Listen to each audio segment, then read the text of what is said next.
আসসালামু আলাইকুম। একটা সময় ছিল যখন কৃষিকাজকে কেবল জীবিকা নির্বাহের একটা উপায় হিসাবেই দেখা হতো, কিন্তু সেই দিন এখন বদলে যাচ্ছে।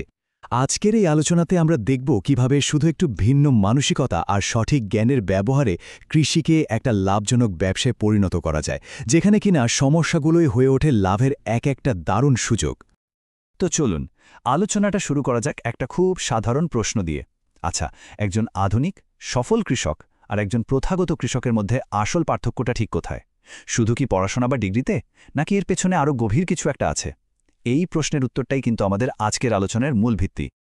এই যে দেখুন, এখানেই মূল পার্থক্যগুলো খুব পরিষ্কারভাবে তুলে ধরা হয়েছে।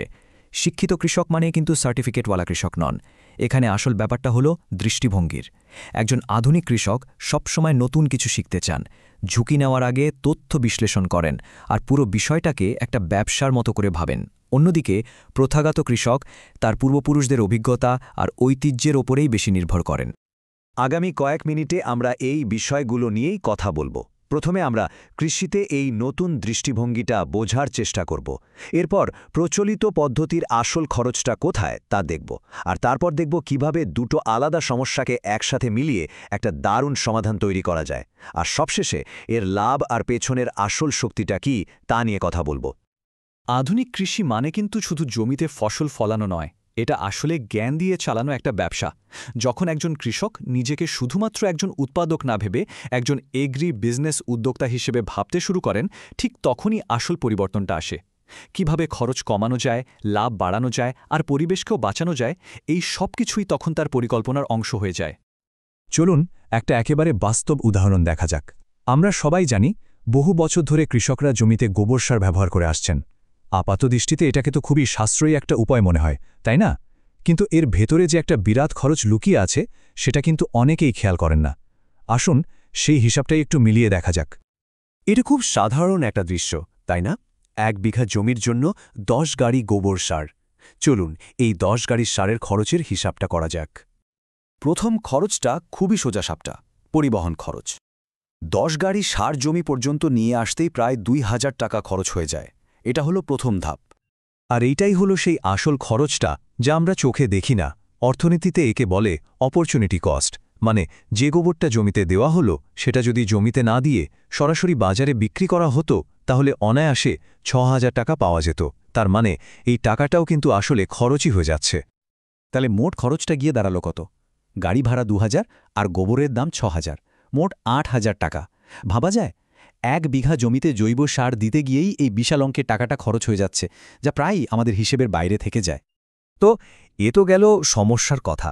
প্রচলিত গোবর সারের পেছনে যে একটা বড় খরচ আছে, সেটা আমরা দেখলাম। কিন্তু সমাধানটা কোথায়?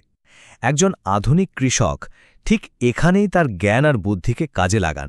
তিনি আরেকটা সমস্যাকে খুঁজে বের করে সেটাকেই প্রথম সমস্যার সমাধানে ব্যবহার করেন। আমাদের দেশের নদী, নালা, খালবিলের জন্য কচুরিপানা একটা বিরাট উপদ্রব। এটা পানি নষ্ট করে, মাছের ক্ষতি করে, নৌপথ বন্ধ করে দেয়। বেশিরভাগ মানুষই এটাকে একটা ফেলনা জিনিস আর সমাধানহীন সমস্যা হিসেবেই দেখে, কিন্তু একজন আধুনিক কৃষকের চোখে এটাই একটা অসাধারণ সম্পদ। আর এই সম্পদকে কাজে লাগানোর চাবিকাঠি হল ভার্মিকম্পোস্ট বা কেঁচো সার। এটা এমন এক ধরনের জৈব সার যা মাটির উর্বরতা বাড়াতে জাদুর মতো কাজ করে। আর এই সার তৈরির অন্যতম সেরা উপাদান হতে পারে আমাদের সেই সমস্যা, মানে কচুরিপানা। প্রক্রিয়াটা কিন্তু একদম সহজ আর খুবই কার্যকর। পরিবেশের জন্য ক্ষতিকর কচুরিপানাকে গোবরের সাথে মিশিয়ে কেঁচোকে খেতে দেওয়া হয়, আর কেঁচো সেই বর্জ্য খেয়ে সেটাকে রূপান্তর করে ফেলে অসাধারণ এক সারে। এভাবেই একটা সমস্যা আরেকটা সমস্যার সমাধান করে হয়ে ওঠে সম্ভাবনা, আর বর্জ্য পরিণত হয় সম্পদে। বেশ, এখন আসা যাক সবচেয়ে আকর্ষণীয় অংশে। এই নতুন পদ্ধতিতে আসলেই কতটা লাভ হয়। চলুন আমরা আবার সেই 1 বিঘা জমির হিসেবেই ফিরে যাই এবং দেখি ভার্মিকম্পোস্ট ব্যবহার করলে সংখ্যাগুলো কিভাবে পুরোপুরি বদলে যায়। মনে আছে তো, প্রচলিত পদ্ধতিতে খরচ ছিল 8000 টাকা। ভার্মিকম্পোস্ট ব্যবহার করলে সেই খরচটা নেমে আসে 6000 টাকায়। তার মানে শুরুতেই সোজাসুজি 2000 টাকা সাশ্রয়। কিন্তু গল্পটা এখানেই শেষ না।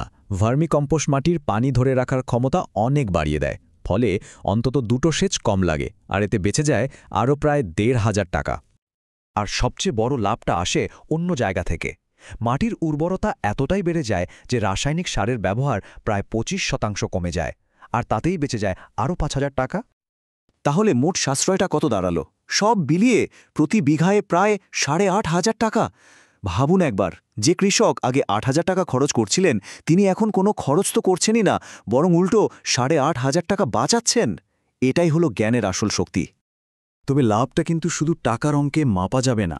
এর মাধ্যমে মাটির স্বাস্থ্য ভালো হয়, ফলন বাড়ে, আর যে কচুরিপানা পরিবেশের ক্ষতি করছিল সেটা পরিষ্কার হয়ে জলাশয়েরও উপকার হয়। এটা এমন এক সমাধান যা কৃষক, মাটি এবং পরিবেশ সবার মুখেই হাসি ফোটায়। পুরো আলোচনার শেষে আমরা আবার সেই মূল জায়গাটাতেই ফিরে এসেছি। এই যে এত বড় একটা পরিবর্তন, এর পেছনে কিন্তু কোনো জাদু নেই। এর পেছনে আছে শুধু একটা জিনিস, জ্ঞান, এবং সেই জ্ঞানকে ঠিকমতো কাজে লাগানোর মানসিকতা। প্রাতিষ্ঠানিক ডিগ্রি আছে কি নেই সেটা এখানে আসল কথা নয়। মূল বিষয়টাই হল শেখার ইচ্ছা এবং সেই জ্ঞানকে সঠিক সময়ে সঠিক উপায় জমিতে প্রয়োগ করার দক্ষতা। কচুরিপানা থেকে ভার্মিকম্পোস্ট তৈরির এই গল্পটা তার একটা চমৎকার উদাহরণ, যেখানে সঠিক জ্ঞান আর আধুনিক দৃষ্টিভঙ্গি দিয়ে একটা সমস্যাকেই সম্পদে পরিণত করা হয়েছে। ধন্যবাদ।